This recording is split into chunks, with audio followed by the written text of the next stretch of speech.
Morning, everyone, and welcome to all of you to our Windward Buddhist Temple's virtual Dharma service. This morning, we will observe one of the 6 major services of the Hongwanji, that of the Obon service. Will you please join me by putting your hands together and reciting the Nembutsu. Namo Amida Butsu, Namo Amida Butsu, Namanda. We will start the service with the chanting of the Sanbutsuge, which reverently acknowledges the presence of Amida Buddha, the Buddha of immeasurable life and infinite light, universal Buddha, Shakyamuni Buddha, the historic Buddha, and all other Buddhas of the universe, followed by dedication.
On the occasion of Obon, the gathering of joy, we gather virtually to receive the Dharma in the presence of Amida Tathagata, the embodiment of great wisdom and compassion. We reflect upon and appreciate our ties with those who have passed away. While chanting the sutras, we recall the story of Moggallana and his vision of his mother's suffering in the realm of the hungry ghosts. We see that we too plant the seeds of suffering through our insatiable hunger for things. We see that we too are set free from this torment through the reliance of the transcendent wisdom and compassion that embraces us and transforms us. Hence, like Moggallana, we dance in joy of the awakening. Namo Amida Butsu.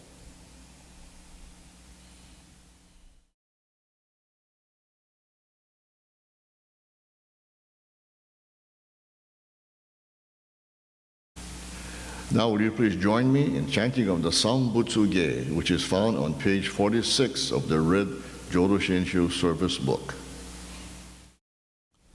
Namanda, namanda, namanda, namanda.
Let's join our hands together in reverence as we recite the Creed, number 1, on page 4 of the same Red Service book. We rely upon Amida Tathagata with our whole heart for the enlightenment in the life to come, abstaining from all sundry practices and teachings, and giving up the trust in our limited self. We believe that the assurance of birth comes at the very moment we entrust, and we call the name Namo Amida Butsu in joy and gratitude for the Buddha's compassion. We also acknowledge gratefully the benign benevolence of our founder and the succeeding masters who have led us to believe in this profound teaching, and we do now endeavor to follow throughout our lives the way laid down for us. Namo Amida Butsu.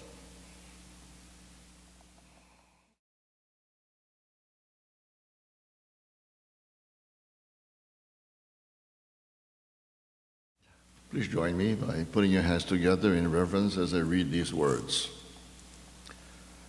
Reverently contemplating the true essence of the Pure Land Way, I see that Amida's directing of virtue to sentient beings has two aspects: the aspect for our going forth to the Pure Land and the aspect for our return to this world.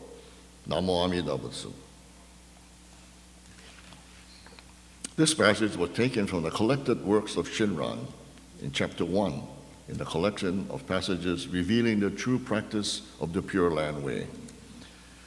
It is still this time of the year when thoughts of our loved ones that have passed on to the Pure Land are in our minds, and as we think fondly of them. In Japan, this is the time of the year that trains and buses and airlines are very busy with all the people traveling to their ancestral homes in order to tend to the graves of their lost loved ones. Here in Hawaii, we tend to do much of the same, and we are very grateful that temple members come and roll up their sleeves and clean the temple, polish all the altar ornaments, and in general, get the temple ready for Obon events. We also have the added attraction of the ever-popular Bon dances that are enjoyed by not only ethnic Japanese, but by all races in our multi-ethnic society. We have witnessed throughout the years an array of peoples of many ethnic backgrounds and religious persuasions joining together as one, rejoicing, what is called in Japanese as kangie, or joyous gathering. Dancers gaily dressed in their yukatas or happy coats, circling the yagura to the rhythmic beat of the taiko drum and the melody of nostalgic folk songs of long ago, reminds us of the harmony in family and in our community. while moving their hands and feet in unison and in graceful gestures. It reminds us of the Buddhist teachings of oneness. As Shinran often reminds us, we must not forget our relationship to the whole world that consists of interdependent beings. Or as Dr. Al Bloom wrote once, we must never forget that family values represent a spiritual relationship which promotes not only the harmony of our natural family, but also of our community and of our world. The ever-present aroma of hot dogs, hamburger, teriyaki sticks, saimin, fried noodles, andagi, and stewed rice lends to an atmosphere that is almost carnival-like. On the island of Kauai, people from all over go and stand in long lines to buy a food item that is called a flying saucer. On Maui, Bon dances are celebrated by people congregated at the Bon dances and buying their famous chow fan.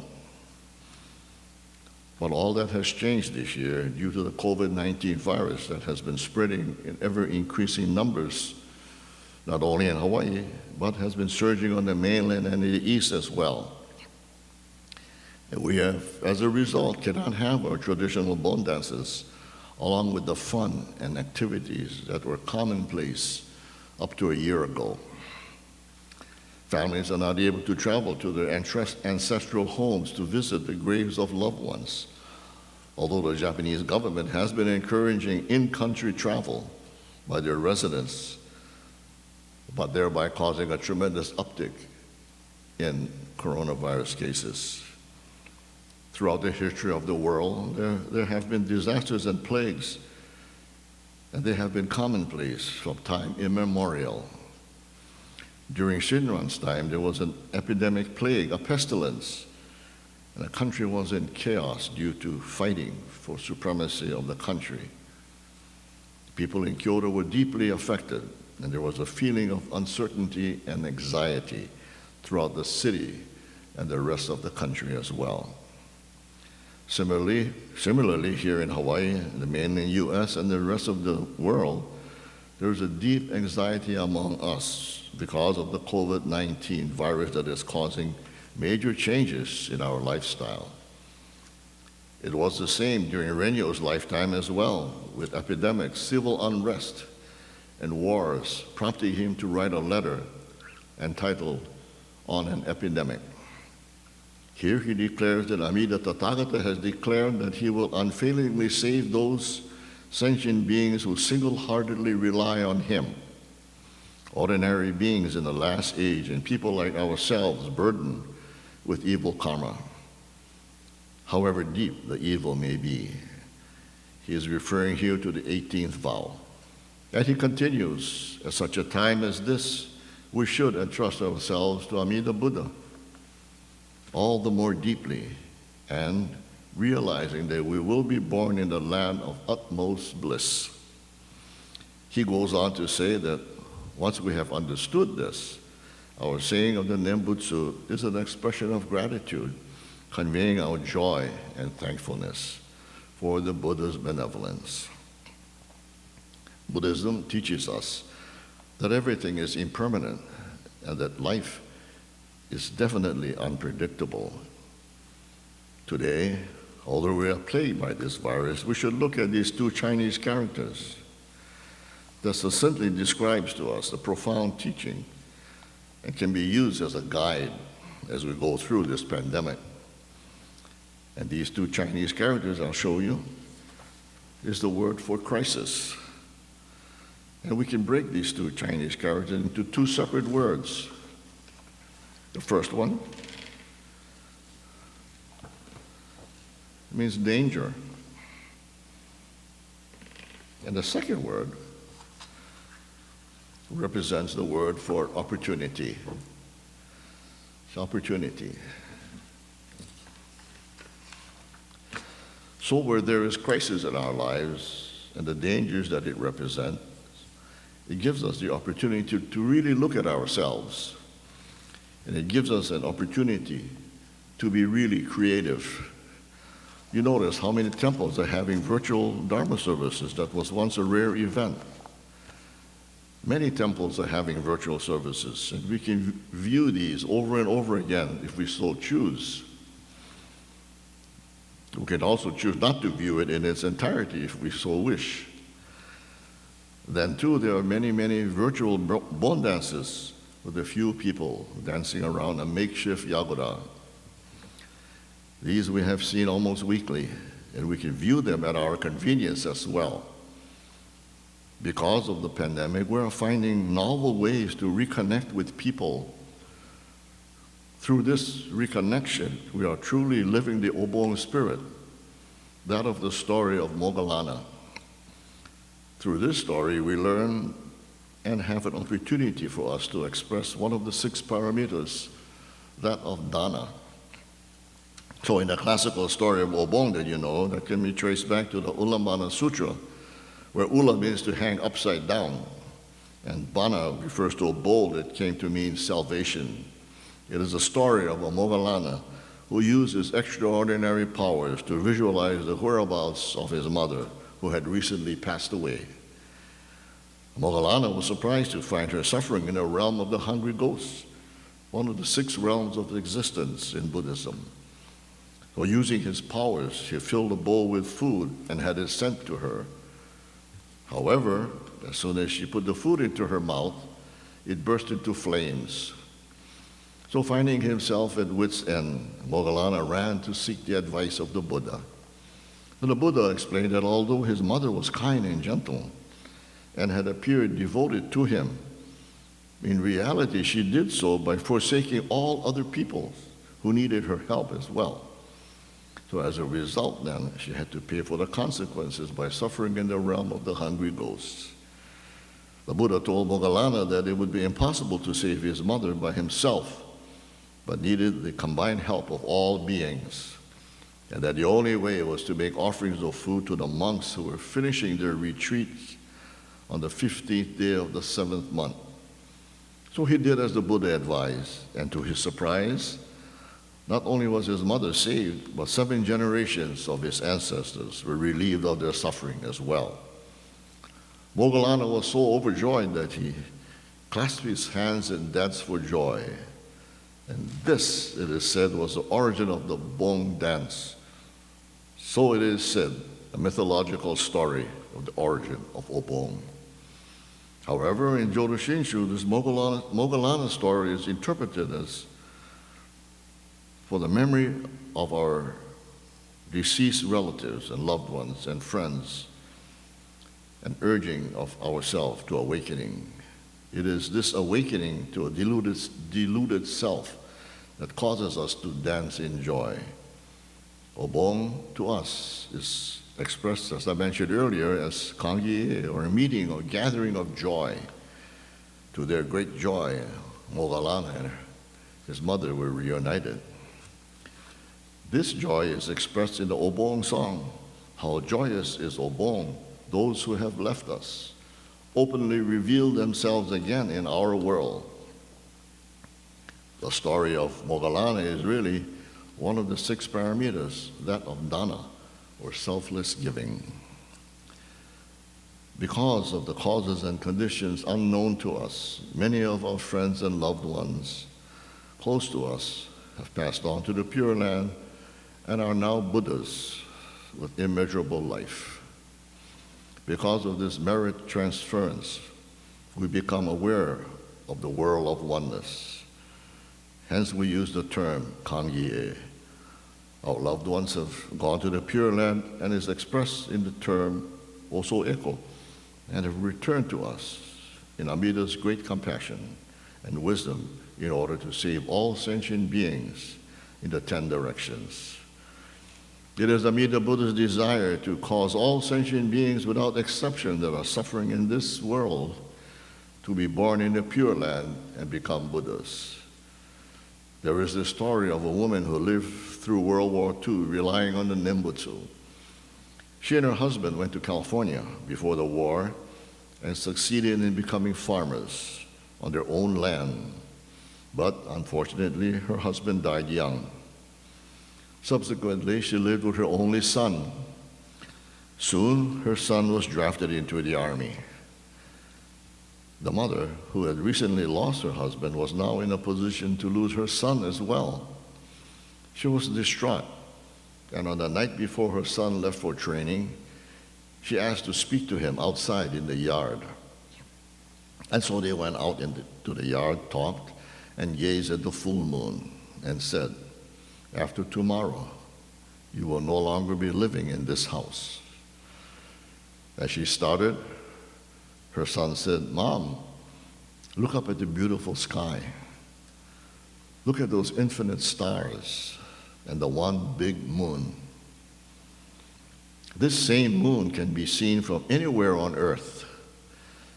We live in a great compassion of the Buddha.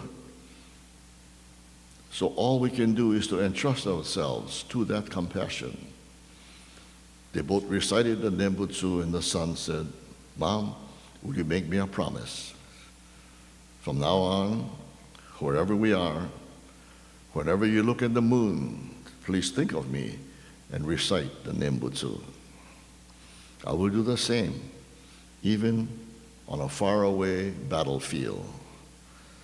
I will look at the moon, call to you, and recite the Nembutsu."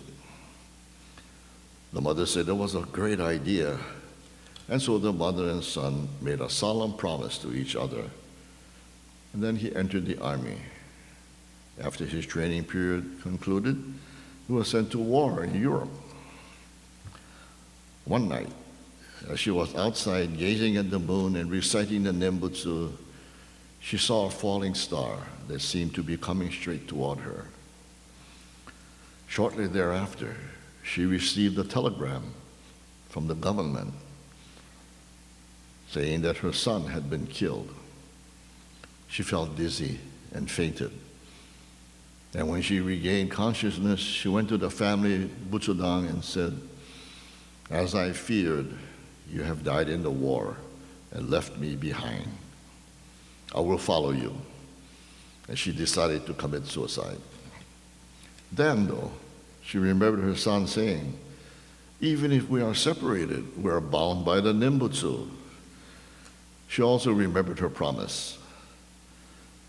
She went to her minister, and the minister gave her this poem. "To meet your departed son, recite the Nembutsu, Namo Amida Butsu. Living exclusively in the 6 characters of the name, it will keep you smiling." The meaning of this poem was that the mother and son were bound by the Nembutsu in a way that nothing can obstruct. After reading the poem, the mother was truly embarrassed. What have I been thinking? I wanted to die, but if I die, I will be breaking my promise to my son. I can't die. I have to overcome my pain and accept the life that I am receiving from the Nembutsu. As long as I live, I have to live for my son as well. After that, she lived each day in the Nembutsu. Though separated by spheres, she found that living within the Nembutsu is the true path of unobstructed freedom. And so during this period of Obon, let's all remember our loved ones in gratitude for their gifts and continued guidance to us, and that we are all one with them, bound together by the Nembutsu, and relying on the infinite wisdom and compassion that is Amida Buddha. Well, thank you all for joining us in our annual Obon service. Please keep well, and hope to see you again next Sunday, as our speaker will be Keiji Kukino, board member of the Windward Buddhist Temple. Thank you.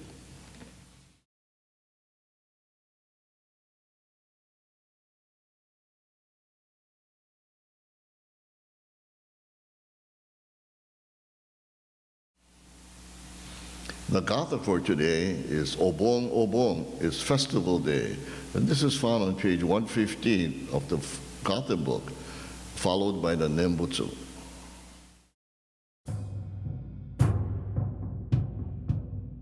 Obon, Obon, it's festival day. We will gather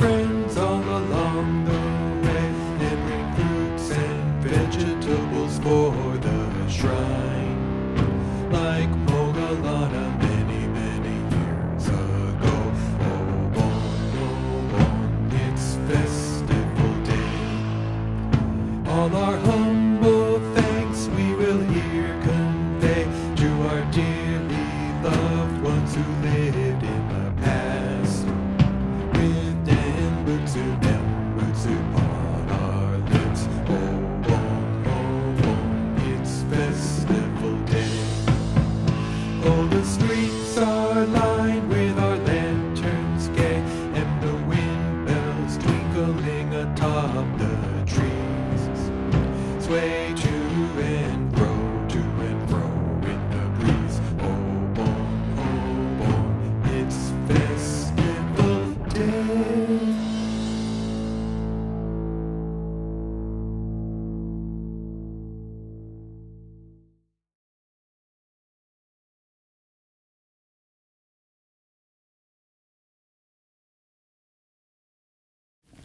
Namo Amida, Namo Amida, Namo Amida Butsu, Namo Amida Butsu. Namo Amida, Namo Amida Butsu. Joyfulness, as mentioned in the Ulambana Sutra, is construed in Jodo Shinshu as a nurturing of single-minded and trusting of Amida Buddha. Namo Amida Butsu. Naman Butsu. Naman. Well, thank you all for attending virtually our Sunday Dharma service. Next Sunday, our speaker will be Keiji Kukino, the Windward Buddhist Temple board member. Please join us if you're able to. In the meantime, please take care of yourselves and others by washing your hands frequently, wearing your mask, and keeping a safe distance from others. And keep busy at home. Thank you. Goodbye.